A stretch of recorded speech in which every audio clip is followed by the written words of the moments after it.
Muitas vezes o pessoal me pergunta no escritório qual doença especificamente pode vir a dar direito à aposentadoria por invalidez. Se você não me conhece, meu nome é Otávio Salum e hoje eu vou explicar para vocês como funciona essa questão da aposentadoria por invalidez. Vem comigo! Bom, na verdade o benefício de aposentadoria por invalidez, ele não se chama mais aposentadoria por invalidez, o termo técnico correto é benefício por incapacidade definitiva. Eu uso ainda aposentadoria por invalidez porque eu acho que a maioria do pessoal conhece com esse nome, então no vídeo, quando a gente falar por invalidez, vocês entendam por incapacidade permanente, ok? Assim, ó, eu vou deixar um dispositivo de lei aqui do lado que explica o que seria, né, quando que a pessoa teria direito à aposentadoria por invalidez. Se vocês quiserem dar uma lida melhor, vocês pausem o vídeo e tal, daí vocês conseguem, tá? Só que é o seguinte, basicamente a ideia ali do artigo, do dispositivo, é que é o seguinte, a pessoa vai ter direito a essa aposentadoria por invalidez quando ela não tiver mais condições de trabalhar, nunca mais, certo? Então essa é a ideia que a gente não pode perder. Eu vou falar um pouco melhor sobre isso, eu vou desenvolver um pouco mais essa ideia, mas antes disso eu queria comentar com vocês sobre a tal da carência, que é o tempo mínimo de contribuição. E antes que eu me esqueça, já peço para você que está gostando do vídeo, que curte o tema, que acha interessante e tal, para se inscrever no canal, para dar o like no vídeo, para compartilhar, para deixar nos comentários sugestão, certo? Porque eu acho que esse tipo de informação é sempre bacana, que a gente passe, que outras pessoas fiquem sabendo, tá? Bom, da parte da carência, entrando já na carência, que como eu falei para vocês, é um tempo mínimo de contribuição. É que assim, o INSS, ele é um seguro público, mas ele é um seguro. Então, como todo seguro, via de regra, eu só recebo alguma coisa deles se eu pagar antes, certo? Não adianta eu pagar um mês do INSS, daí fico doente e vou pedir um benefício de auxílio-doença ou aposentadoria por invalidez, salvo se for acidente de trabalho, mas aí é exceção, tá? A gente aqui está na regra geral. Via de regra, você tem que contribuir, ou seja, você tem que pagar 12 meses de INSS, certo? E daí, se você ficar doente depois desses 12 meses, você vai ter direito.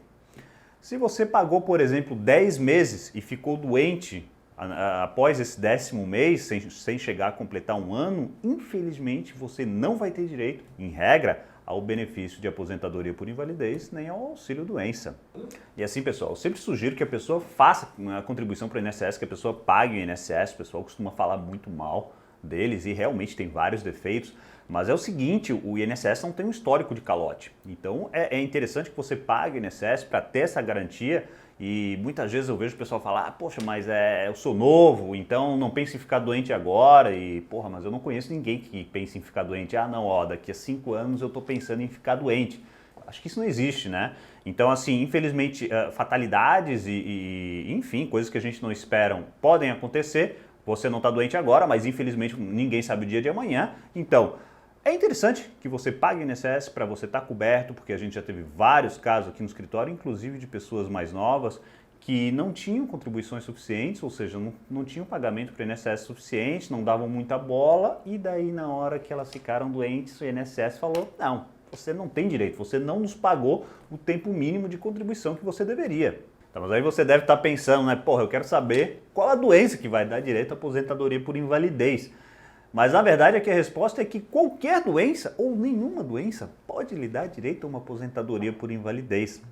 E como isso? Porque a lei, ela não fala, olha, a doença X ou a doença Y vai fazer com que você tenha direito à aposentadoria por invalidez, tá? Então, na verdade, a lei fala que o que vai dar direito é uma incapacidade permanente insuscetível de reabilitação, ou seja, se você não puder nunca mais trabalhar e não puder fazer uma reabilitação, porque o INSS faz reabilitação, caso você não saiba, então, se você não puder mais fazer a reabilitação, então aquele é o momento, olha, você está com uma doença que você não vai poder nunca mais trabalhar, mas isso não quer dizer que é uma doença específica que vá fazer com que você tenha esse direito. O pessoal costuma me perguntar bastante sobre depressão também. Ah, Otávio, mas a depressão não dá direito, se eu tenho depressão eu posso me aposentar por invalidez? A resposta é a mesma que eu falei para vocês ainda há pouco. Sim e não, tá? Depende do estágio da depressão. Vamos imaginar o seguinte, uma pessoa de pouca escolaridade, uma pessoa que está naquela situação de choro fácil, já teve internado em algumas instituições, a pessoa já tentou suicídio, já tem uma idade mais avançada. Essa pessoa, para se aposentar, é mais fácil. Por quê? Porque uma pessoa que tem um histórico muito grande nessa situação, ou seja, já tem a doença há muito tempo, isso é comprovado, tem que comprovar, tá, pessoal? Com prontuário médico, bonitinho, a documentação médica, que estava tendo acompanhamento todos esses anos e tal. Então, se já é uma pessoa com uma idade mais avançada, enfim, se ela não tem muito estudo, é muito provável que essa pessoa não consiga retornar ao mercado de trabalho. Então, é provável que essa pessoa consiga se aposentar por invalidez, certamente depois de anos, tá? Ali em auxílio-doença. Por outro lado, se é uma pessoa mais nova, já com uma escolaridade mais elevada, o INSS leva tudo isso em consideração, tá? Se você não tem um histórico tão grande de depressão, porque uma coisa é eu estar doente, outra coisa é eu estar incapaz, outra coisa é essa doença me incapacitar para o trabalho, tá? Tem que distinguir isso. Então, assim, uma pessoa nessa situação que eu falei para você, já mais nova e tal, é pouco provável que vá conseguir se aposentar por invalidez, tá? Pode ser que no futuro, mas nesse momento que ela é mais nova, até pelo fato de já ter uma escolaridade mais avançada, porque, né? Como a gente sabe, com a escolaridade mais avançada, a pessoa fica mais facilmente realocada a outras funções, né? É mais fácil de arrumar um emprego, tá? Então depende muito da situação da pessoa e, claro, de novo, você tem que sempre comprovar tudo isso com documentos médicos. E esses casos de depressão, acho que são bem específicos. O pessoal normalmente comenta que conhece alguém que está lá, está encostado e tal, recebendo o INSS sem ter direito, a pessoa fingiu. Então também já ouvi várias vezes essa história, tá? Só que isso é fraude, a gente está aqui falando no vídeo da situação de acordo com a lei e tal, certo? Então, a depressão, ela tem uma característica porque ela não é tão, muitas vezes ela não é tão evidente, tá? Porque, por exemplo, assim, se a pessoa, dando um exemplo extremo, se a pessoa tem um acidente e fica tetraplégica, você não precisa ser médico para saber que a pessoa está naquela situação. Uma depressão, muitas vezes, para você saber que a pessoa está naquela situação, às vezes a pessoa tem que estar num estágio muito grave, tá? Porque tem pessoas que não aparentam assim tão claramente, tá? Então, por isso que às vezes essa doença, enfim, a depressão, ela é um pouquinho mais difícil de diagnóstico e às vezes acaba sendo mais difícil de a pessoa se aposentar, do que esse caso extremo que eu falei para vocês, uma pessoa ficar tetraplégica no acidente, tá? Então acaba demorando um pouco mais, certo? Bom, e outra dúvida que é bem comum é que quanto tempo a pessoa tem que ficar encostada, né, em auxílio-doença ali para receber a aposentadoria por invalidez.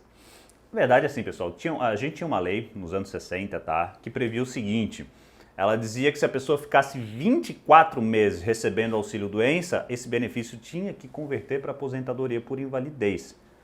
Essa lei, infelizmente, já foi revogada faz tempo, tá? Então ela não existe mais. A gente tem alguns casos de outros países, por exemplo, na França, se você ficar em auxílio-doença por 3 anos seguidos, vai converter para invalidez. Na Bélgica, se você ficar 2 anos em auxílio-doença, vai converter para invalidez. Mas aqui no nosso Brasilzão, na situação atual, o fato é que a pessoa pode ficar 10, pode ficar 20 anos recebendo auxílio-doença, que eles vão dizer que é uma incapacidade temporária. Não sempre, mas às vezes. Tá? A gente tem caso aqui no escritório, eu já fiz vídeo sobre isso, sobre incapacidade temporária permanente. Eu não sei qual é o dicionário que esse pessoal utiliza, porque, porra, se o cara tá 10 anos em auxílio-doença, porra, eu acho que não precisa ser médico para saber que isso não é temporário, né? E mesmo que você, o INSS, no caso, mesmo que o INSS aposente a pessoa por invalidez, nada impede que o INSS chame a pessoa de tempos em tempos para fazer uma perícia. Olha, daqui a 3 anos o INSS vai lá e chama você de novo, olha, vem cá fazer uma perícia, eu quero ver se você continua realmente incapaz de trabalhar. Então eu não entendo essas situações, para mim é totalmente legal, mas infelizmente a justiça vem chancelando esse tipo de coisa, tá? Que a pessoa fica muito tempo, 5, 10, 15 anos em auxílio-doença e não tem conversão para aposentadoria por invalidez. Bom, eu espero ter respondido a questão para vocês, espero não ter decepcionado, né? Porque às vezes o pessoal vai lá, poxa, eu achei que tinha uma doença específica que poderia fazer com que eu me aposentasse por invalidez. Logicamente, existem doenças mais graves e por isso, com essas doenças, muito provavelmente é mais fácil da pessoa se aposentar por invalidez. E umas doenças que não são tão graves, né? Existe a possibilidade, mas aí, claro que é mais difícil, tá? E de novo, não estou aqui, né, para dar conselho para ninguém. Se o conselho fosse bom, a gente não dava, a gente vendia. Mas é o seguinte, pessoal, se você tiver condição, pague o INSS. Não fique sem pagar o INSS, tá? Não caia que o INSS é um investimento. O INSS não é um investimento, o INSS é uma garantia, é um seguro para você. Se você paga o INSS e ficar doente, ou se você morrer alguma coisa, você vai deixar um benefício para sua mulher, para o seu esposo, para os seus filhos, tá certo? Então é bem importante. Eu espero que você tenha gostado do vídeo. Novamente convido para você se inscrever no canal, para você ativar a sineta, para você compartilhar esse vídeo com os seus amigos, tá certo? Dá o like, claro, e espero ver você na próxima semana. Um grande abraço.